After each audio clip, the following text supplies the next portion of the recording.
Welcome to the Real News Network. I'm Paul Jay, coming to you today from Ithaca, New York. Joining us now is Jeff Cohen. He's the director of the Park Center for Independent Media at Ithaca College. He was the founder of FAIR, the media watchdog. Thanks for joining us, Jeff. Great to be with you. So you've been in progressive media, progressive politics for many years. So react a bit to what happened to Massachusetts. What does it tell us about the state of the country, the state of the Democratic Party? I think Massachusetts has to be seen in a context that for decades in this country we've had stagnant wages. And when you hear the term swing voter in our society, you've got to think working class, middle class whites. Because, rich people, whether they're Republicans or Democrats, they know who they're for. Poor people, people of color, they know who they're for. They're for Democrats. Religious fundamentalists, Christian fundamentalists, they're for the Republicans. But there's this middle group that is they're called swing voters or independents. They're given a lot of names. One thing we have to understand about this group is the stagnant wages, stagnant income for decades, even though now there's two wage earners in so many families, which changed since the 1970s. So in this backdrop, you have these elections that are constantly about throwing the bums out. And this class that I'm talking about of largely working class whites, lower middle class whites, they're not heavily ideological. There's no one less ideological than a swing voter by definition. And they see themselves as beleaguered, no one's talking to them, and they just go, so Obama was the agent of change in 2008. And in Massachusetts, these independent voters, and there's more independents than Democrats in Massachusetts, they went with Obama. Obama was, at least emotionally, a progressive message. I think if you actually listen to what he said, one could debate how progressive it was, but when you change you can believe in, we're going to get away from the status quo, sounds progressive. I think that's what Scott Brown's message was in this last election.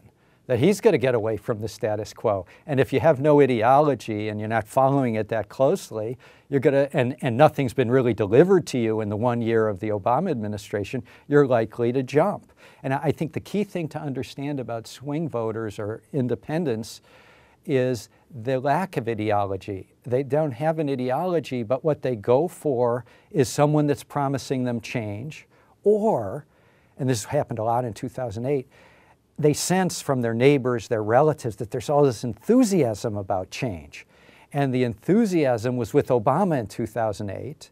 That's where the activism was. And if someone who's not that political is looking around, they say, wow, a lot of people believe in this new Obama guy. And I'm beleaguered. I haven't had economic justice. I'm going to give them a chance. And now where's the energy? Well, the progressive base has been demobilized by Obama vacillation and corporatization and escalation of military intervention. But the teabag movement, the right wing, the people that have a simple answer for complex problems, which is cut spending, that's where the enthusiasm is. They're having the rallies. So if you're sort of a depoliticized independent voter or swing voter, and you sense, all right, a lot of people think that Brown's going to bring me change. And it's really sad. I mean, the people that are laughing all the way to the bank, are the Wall Street people that they just see the throw the bums out and nothing really affects Wall Street. They're still laughing all the way to the bank. The kind of voter you're talking about has kind of two wants. The status quo is not working for me. I want more. And I don't want to lose what I got.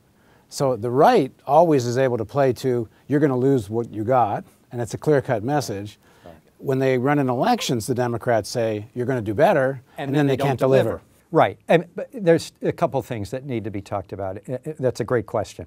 One is that the polling data has been done. I saw it come out a couple days later by a progressive group where they only interviewed in Massachusetts people that had voted for Obama in '08 and either voted for Brown this time or didn't bother voting. And their message and that's a big group, their message was that we wanted change and we didn't get it. Do you think health care went too far or not far enough? More of them said didn't go far enough. Is this administration doing enough? And by far enough, I think, was pretty clear. They said they wanted the public option. Oh, yeah. And that was one question specifically asked. It was just overwhelming through the roof. So here's a case where these swing voters who are not very ideological would have stayed in the Obama camp if Obama was bringing change, taking on Wall Street, delivering health care reform that was real reform, that wasn't just a giveaway to big insurance companies and big pharma.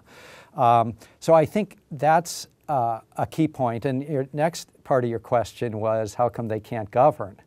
And I've been following corporate liberalism since I became politically active as a teenager. And the candidate then was Hubert Humphrey, who, just could not mobilize the base because he was connected to the Vietnam War. And every time we get a Democrat in there, Carter, Clinton, Obama, they always get elected based on a message of change, especially for these the middle class and working class voters. And their message of change is never delivered. And the Democrats are good enough sometimes to get elected when Republicans have collapsed. Like Carter won after Watergate in a complete Republican collapse. Clinton got in when the first President Bush let the public know that he'd never really seen a scanner in a grocery store, and they played that. And the economy was a mess. Right, the economy was a mess, but they played it for all it was worth, that he's an elitist, he doesn't know what a scanner is in a grocery store. And Bill Clinton preaching a message of change. Clinton won re-election in '96 because the economy had picked up, and it was one of the worst Republican candidates was Bob Dole.